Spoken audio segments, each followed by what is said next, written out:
সুপ্রিয় মাছ চাষী ভাই ও বন্ধুরা, কেমন আছেন সবাই? আশা করি সবাই ভালো আছেন।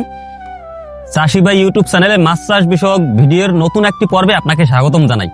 তো আজকে আমরা মূলত আলোচনা করব মাছ ছাড়ার আগে কেন আমাদের বিভিন্ন প্রকারের পরীক্ষা নিরীক্ষা করে মাছটা ছাড়তে হয়, এবং আমি হাতে কলমে দেখাবো আমি আমার নিজের পুকুরে কিভাবে আমার পানি পরীক্ষা করতেছি, মাটি পরীক্ষা করতেছি, এবং সেই সাথে কিভাবে কি মেডিসিনটা আমি ব্যবহার করতেছি মাছ ছাড়ার পূর্ববর্তী মুহূর্তে। যারা নতুন আছেন তারা অবশ্যই চাষী ভাই ইউটিউব চ্যানেলটি সাবস্ক্রাইব করার অনুরোধ রেখে ভিডিও শুরু করছি। ফিরছি ইন্টুর পরে। চাষী ভাই, আপনার বিশ্বস্ত সঙ্গী। বন্ধু, প্রিয় মাছ চাষী বন্ধু, আপনারা যারা নিয়মিত আমার ভিডিও দেখেন তারা হয়তোবা জানেন যে আমি গলদা চিংড়ি মাছ এবং কার্পজাতীয় মাছ চাষ এবং মাছের মেডিসিন নিয়ে কাজ করে থাকি। তো তার এই ধারাবাহিকতায় আজকে আমি আপনাদেরকে দেখানোর চেষ্টা করব যে আমার নিজের যে পুকুর 200% পুকুর, এখানে আমি গলদা চিংড়ি চাষ করব, যেখানে আমি 12 থেকে 15,000 পিএল বা নদীর পোনাটা সংগ্রহ করব, সেই সাথে কার্পজাতীয় মাছ একসাথে চাষ করব। তো এই বছর আমার বিভিন্ন ব্যস্ত থাকার কারণে মাছ ছাড়তে একটু দেরি হয়েছে। প্রত্যেক বছর আমি বৈশাখের প্রথম সপ্তাহে অথবা চৈত্রের শেষের দিকে মাছ ছেড়ে দিই, কিন্তু এই বছর বিভিন্ন ব্যস্ত থাকা এবং বিভিন্ন সমস্যার কারণে আমি মাছ ছাড়তে অনেকটা লেট হয়ে গেছে। তারপর আমি আগামীকালকে এই পুকুরে রেনু মাছ দেবো, সেটার প্ল্যান রয়েছে। তো তাই আজকে যেহেতু আমি আগামীকালকে রেনু মাছ দেবো, আমি কিন্তু আগের ভিডিওতে আমি আপনাদেরকে দেখানোর চেষ্টা করছিলাম যে এখানে আমি ইকো পয়েন্ট আর ইউল্যাক্স এর মাধ্যমে গ্যাস এবং পুকুরের পানিটা যাতে সুন্দর হয় সেটা করার চেষ্টা করছিলাম। আর আজকে আমি মিটার নিয়ে এসেছি। মিটার নিয়ে আসলে দেখবো যে আমার পুকুরের পানির কি অবস্থা, মাটির কি অবস্থা, এবং সেই সাথে একটা জীবাণুনাশকের ডোজ করব। আসলে আমরা বাংলাদেশের মাছ চাষিরা কিন্তু অনেক পিছিয়ে আছি। আমাদের থেকে যারা অ্যাডভান্স মাছ চাষ করে, বিশেষ করে জাপান, কোরিয়া, এবং ইউরোপের যে দেশগুলো আছে তারা কিন্তু আমাদের থেকে অনেক বেশি অ্যাডভান্স। তারা যে কোনো কাজ করতে গেলে কিন্তু পরীক্ষা নিরীক্ষা করে নিতে হয়। আর বাংলাদেশেও বর্তমানে এই বিষয়গুলো সচল হওয়া শুরু করছে, কিন্তু এখনো এগুলো হইতে সময় লাগবে। এই বর্তমান সময় আপনি যদি একজন এমবিবিএস এর ডাক্তার কাছে যান, সে কিন্তু আপনার সামান্য রোগ হইলেও টেস্ট করবে, পরীক্ষা নিরীক্ষা করবে, তারপরে দেখবে যে আপনার কি সমস্যা, তারপর কিন্তু ট্রিটমেন্ট দেবে। আর সেই একই রকম মাছ চাষের কিন্তু অত পরীক্ষা নিরীক্ষা দরকার নাই। পানি টেস্ট, মাটি টেস্ট, আর পানির পরিবেশটা কেমন আছে, এই তিনটা বিষয় যদি ঠিক রাখা যায় তাহলে কিন্তু মাছ চাষে লাভবান হওয়া সম্ভব। আমিও বিগত কয়েক বছর আধুনিক পদ্ধতিতে মাছ চাষ করতাম না, এখন চেষ্টা করতেছি একবারে কিভাবে পুঙ্খানুপুঙ্খভাবে আধুনিক পদ্ধতিতে মাছ চাষ করার জন্য। তো সেই জন্যই আমি আমার পুকুর পাড়ে আজকে আসছি যে এই গলদা রেনুর যেখানে পিএল মজুত করবো। আগামীকালকে সকাল 10টার দিকে আমার পুকুরের রেনু ছাড়া হবে। তো রেনু ছাড়ার পূর্ব মুহূর্তে আমি এখন দেখবো আমার পুকুরের পিএইচ এর কি অবস্থা এবং পুকুরের মাটির কি অবস্থা, এবং সেই সাথে আমার পুকুরে কোনো জীবাণু যদি থাকে, জীবাণুগুলা যাতে পরবর্তীতে আমার রেনুগুলাকে ক্ষতি না করে, এই জন্য অগ্রিম একটা জীবাণুনাশকের ডোজ দেবো এখন। আর আমার এই পুকুরের পিএইচ মাপার জন্য আর গ্যাস মাপার জন্য কিন্তু আমার নিজের কাছেই পর্যাপ্ত যন্ত্রপাতি আছে। কারণ আমি যেহেতু আধুনিক পদ্ধতিতে মাছ চাষ করতে চাই, আমি এগুলো সংগ্রহে রাখছি। এইটা হচ্ছে সয়েল টেস্ট, যেটা দিয়ে আপনার সবজি থেকে শুরু করে মাছ চাষের যে তলদেশের যে কাদা, সেগুলো কিন্তু টেস্টটা করতে পারবেন। আমি একটু পরে আপনাদের হাতে কলমে দেখাবো যে কিভাবে আমি এইটা দিয়ে সয়েল টেস্টটা করি। আর এইটা আছে, এটা বিভিন্ন ব্র্যান্ডের বিভিন্ন নামে হয়। আমার এটা একটা ভিয়েতনামি প্রোডাক্ট। এই প্রোডাক্টটা দিয়ে আমি পুকুরে কি পরিমাণের পিএইচ আছে, যেহেতু আমি পুকুরে অনেক পরিমাণে চুন ব্যবহার করছি, চুন দেওয়ার পরে পুকুরের পানির বা পিএইচ এর অবস্থা কি আছে সেটা লইডের মাধ্যমে দেখব। আর সেই সাথে আমি ব্যবহার করবো একটা জীবাণুনাশক, এটা ব্যাকটেনিল। এই জিনিসটা ব্যবহার করার কারণ এই জায়গায় আমার যেহেতু মাছ ছাড়বো, বাইরে থেকে পানি আনা, তো পানিটা যদি কোনো দূষিত জীবাণু না থাকে সেজন্য জীবাণু শোধন করব। তো একটা বিষয় একটু আপনাদের অবগতির জন্য জানাই যে এই সমস্ত কিছু করতে কিন্তু অতিরিক্ত বেশি একটা খরচা হয় না। আপনার সামগ্রিকভাবে এই পুকুরটা চাষ করতে আমার যদি 3 লাখ টাকা খরচা হয়, সেই সাথে কিন্তু আর সর্বোচ্চ গেলে মেডিসিন খরচ আর বাদ বাকি ইনস্টলমেন্ট নিয়ে আমার 20 থেকে 30,000 টাকা বেশি হবে। তো 20 থেকে 30,000 টাকা বেশি হইয়া তাতে কিন্তু আমার লস নাই। কারণ আমার যদি ভালো পরিমাণে একটা মাছ হয় তাহলে কিন্তু এই সামান্য খরচ মনে হবে। আমার যদি প্রতি 10 কেজি মাছের দামও কিন্তু আমার মেডিসিনের দামের সমান হবে না। এই জন্য আমি সবসময় এখন থেকে চেষ্টা করবো যে সবসময় আধুনিক পদ্ধতিতে যেভাবে পরীক্ষা নিরীক্ষা কইরা আমি নিজে চাষ করতে পারি, এবং আমার আন্ডারে যে চাষিরা আছে তাদেরকেও পরীক্ষা নিরীক্ষার মাধ্যমে পানি টেস্ট হোক, মাটি টেস্ট হোক, আর যে সময় যে জিনিসটা দরকার সেইগুলো দিয়েই মাছ চাষ করার ট্রাই করব। তো যাই হোক, দেখতে থাকুন। আমরা প্রথমে পুকুরের পিএইচটা ঠিক আছে কিনা সেটা দেখবো। পানির মাপার মাধ্যমে আমরা দেখবো যে পুকুরের পিএইচটা কেমন আছে। যাই হোক, একবার আমি পুকুরের পাড়ের কর্নারে চলে আসছি, যেখান থেকে আমি কিছু পানি সংগ্রহ করব। পানি সংগ্রহ করার পরে আমি পিএইচটা দেখবো ঠিক আছে কিনা। তো আগে প্রথমে পুকুর থেকে পানিটা সংগ্রহ করতে হয়।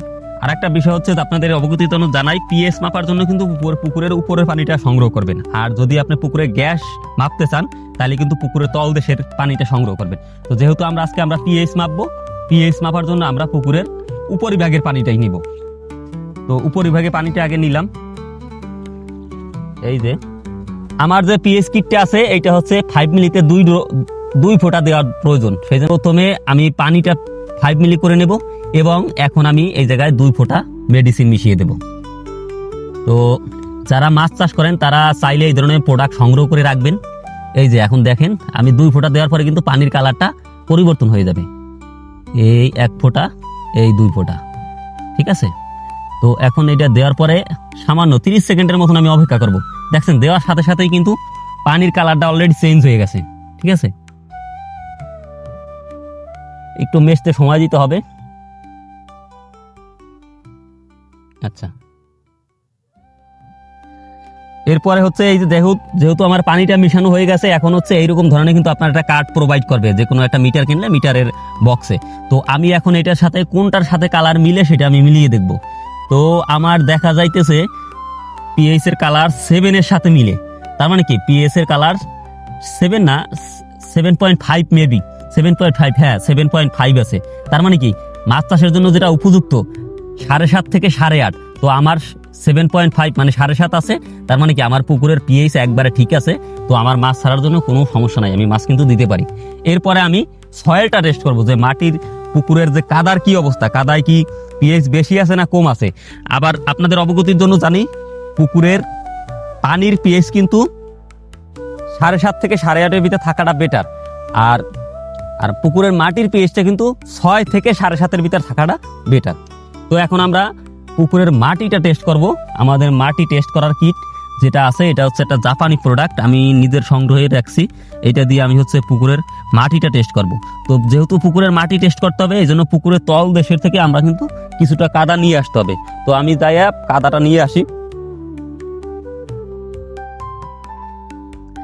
এই যে আমি পুকুরের তল দেশ থেকে কাদা নিয়ে আসলাম। এখন এই কাদার মাঝে পিএইচ মিটারটা প্রতিস্থাপন করব। প্রতিস্থাপন করার পরে এই যে একটা বাটন আছে, এটা চাপ দেব। চাপ দেওয়ার পরে দেখা যাবে পিএইচটা একবারে সঠিক পজিশনে আছে কিনা সেটা দিয়েই আসবে। আপনারা দেখতে পারতেছি না, বলতে পারি না, অনেক রোদ। তো এই জায়গায় দেখা যাচ্ছে যে আমার আছে 6.5, মানে 6.5 আছে। তার মানে কি আমার একবারে বেটার, একটা মাটির পিএইচও বেটার, পানির পিএইচও বেটার। যেহেতু আমি এর আগে ইকোপন্ট আর ইউল্যাক্স ব্যবহার করছিলাম, অবশ্যই বেটার থাকার কথা। তারপর আমি শিওর হয়ে নিলাম। তো তার মানে আমি আগামীকালকে মাছ ছাড়তে পারি, কোনো সমস্যা নাই। আশা করি মাছ 100% টিকবে, এরকম একটা প্রত্যাশা আমি রাখতে পারি। তো এই পর্যায়ে আমরা মাটিটা যেহেতু টেস্ট করা শেষ, মাটিতে কোনো সমস্যা নাই, সেই জন্য আমি এখন পুকুরে একটা জীবাণুনাশকের ডোজ করব। জীবাণুনাশকের ডোজটা তো আমি বারবার বলতেছি, জীবাণুনাশকের ডোজটা করার কারণ হচ্ছে যেহেতু আমি এই জায়গায় জানি না যে বাইরে থেকে পানি আসছে, পানিতে জীবাণু আছে কি না, সেই জন্য আমি এখন একটা জীবাণুনাশক ডোজও করে রাখবো। আমার পুকুরের মাটি এবং হচ্ছে পানির পিএইচটা অলরেডি পরীক্ষা করা শেষ। যেহেতু পানিতে এবং মাটিতে কোনো পিএইচ এর পরিমাণ বেশি নাই, আর গ্যাস থাকার তো কোনো প্রশ্নই আসে না। কারণ হচ্ছে কিছুদিন আগে আমি পুকুর থেকে তল দেশে সমস্ত কাদা অপসারণ করছি, সেই সাথে হচ্ছে আমি পুকুরে চুন দিয়েছি, তারপরে হচ্ছে ওই যে ইকোপন্ট দিলাম। আর আজকে যেটা ব্যবহার করবো এটা হচ্ছে ব্যাকটিনিল।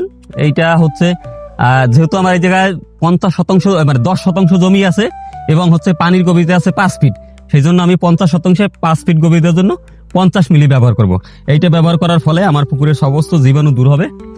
আর যারা মাছ চাষ করেন, ভালো মানের প্রোডাক্ট খুঁজেন, তারা আমার কাছ থেকে সংগ্রহ করতে পারেন। কারণ হচ্ছে আমি নিজে ব্যক্তিগতভাবে মাছ চাষের মাধ্যমে যে প্রোডাক্টগুলো ব্যবহার করে উপকার পাই, সেই প্রোডাক্টগুলোই আমার কাস্টমারদের কাছে প্রোভাইড করি। তো যারা মাছ চাষের ভালো মানের প্রোডাক্ট খোঁজেন তারা আমার কাছে যোগাযোগ করতে পারেন অবশ্য, অথবা আপনার লোকাল যে দোকানগুলো আছে, স্থানীয় যে দোকানগুলো আছে তাদের কাছে সংগ্রহ করতে পারেন। একটা কথা সবসময় মনে রাখবেন, সবসময় ভালো মানের প্রোডাক্টটা ব্যবহার করবেন। যে কোম্পানির প্রোডাক্ট সবচেয়ে ভালো সেই প্রোডাক্টটা দেওয়ার চেষ্টা করবেন। তো আমি পানির এই জায়গায় আছে 100 মিলি। তো 100 মিলি আমি 100 মিলি ব্যবহার করব না, আমি এই জায়গায় 50 মিলির মতন ব্যবহার করব। একটু বেশি কম হলে সমস্যা নাই। তো প্রথমে এই পাত্রটা খোলার পরে একটু বোতলটা ঝাঁকিয়ে নেব। এরপরে হচ্ছে এই জায়গায় এটার 50% সেটা 50 মিলি দিয়ে দেবো।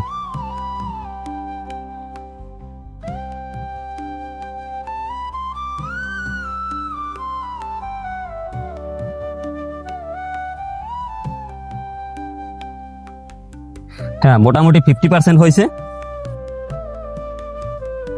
এরপরে আর বাদ বাকিটা কিন্তু আমি আবার কিছুদিন পরে আবার যখন নতুন পানি দেবো বাইরে থেকে, তখন কিন্তু ওই জীবাণুনাশক করবো। জীবাণুনাশক যারা চিংড়ি মাছ চাষ করেন এবং ক্যাটফিশ চাষ করেন তারা মাসে একবার করে ব্যবহার করতে পারেন, তাইলে সবচেয়ে ভালো একটা রেজাল্ট পাওয়া যায়। কিন্তু আমার এনে যেহেতু 10% জমি, এই জন্য আমি কিন্তু 50 মিলি ব্যবহার করতেছি।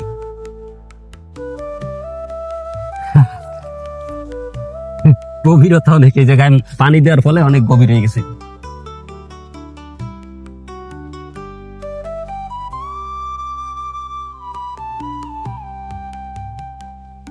একবারে সব জায়গায় যাতে সমানভাবে।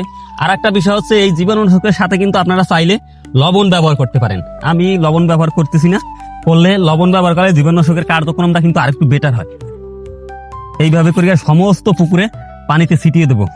তো মাছ চাষী বন্ধুরা, এত সময় তারা সম্পূর্ণ ভিডিওটা দেখলেন, তাদেরকে অসংখ্য অসংখ্য ধন্যবাদ জানাই। আপনারা যারা আধুনিক পদ্ধতিতে মাছ চাষ করেন অবশ্যই চাষি ভাই ইউটিউব চ্যানেলটি সাবস্ক্রাইব করবেন, কারণ আমি নিয়মিতই আমার মাছ চাষের ব্যক্তিগত অভিজ্ঞতা আপনাদের কাছে শেয়ার করি। এত সময় যারা ধরে ধরে ভিডিওটি দেখলেন তাদেরকে অসংখ্য অসংখ্য ধন্যবাদ। আধুনিক পদ্ধতিতে মাছ চাষ করার জন্য আপনাদের যদি এই ধরনের কোনো মেডিসিন প্রয়োজন হয়, তাইলে স্থানীয় যে ভালো ভালো ঔষধ বিক্রেতা আছে তাদের কাছ থেকে সংগ্রহ করবেন। আর যদি আপনার হাতের নাগালে এই ধরনের প্রোডাক্ট না পেয়ে থাকেন, তাইলে আমার কাছ থেকে আপনারা সংগ্রহ করতে পারেন। ডিসক্রিপশনে দেওয়া হোয়াটসঅ্যাপ নাম্বারে আপনারা মেসেজ করবেন, তাইলে আমি আপনাদের সাথে যোগাযোগ করব। সেখানে আমার কাছ থেকে আপনারা অনলাইনের মাধ্যমে এই ধরনের প্রোডাক্ট পেতে পারেন। তো আজকে আর কথা বাড়াবো না, অবশ্যই চাষি ভাই ইউটিউব চ্যানেলটি সাবস্ক্রাইব করবেন, এই অনুরোধ রাখলো। ভালো থাকবেন, সুস্থ থাকবেন, আধুনিক পদ্ধতিতে মাছ চাষ করবেন, অধিক লাভবান হবেন। ধন্যবাদ সবাইকে।